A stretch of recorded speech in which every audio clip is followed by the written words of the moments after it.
శ్రీనివాస గోవింద శ్రీ వెంకటేశ గోవింద మత్స్యవతార గోవింద వరహావతార గోవింద కూర్మావతార గోవింద అని చెప్పి చక్కగా స్వామివారి యొక్క నామ సంకీర్తన చేస్తాం.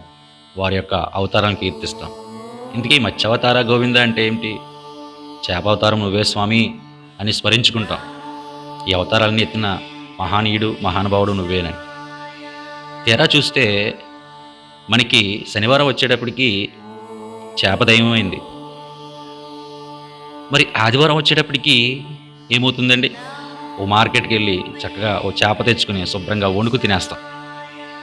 ఇది ఎక్కడ ధర్మం? మనమే అంటున్నాం కదా మత్స్యావతార గోవింద అని. మరి అవే చేపలను తీసుకొచ్చి వణుకు తినేస్తున్నాం. అందుకనే భగవంతుడి గురించి తెలుసుకుని మనం జీవించాలండి. హిందుత్వంలో మన సనాతన ధర్మంలో ఇంత పర్ఫెక్ట్గా చెప్పబడింది. దేంట్లోనే లేదు. ఇప్పుడు ఈరోజు భయంకరమైన అనారోగ్యాలకు గురి అవుతున్నామంటే కారణం జీవహింస.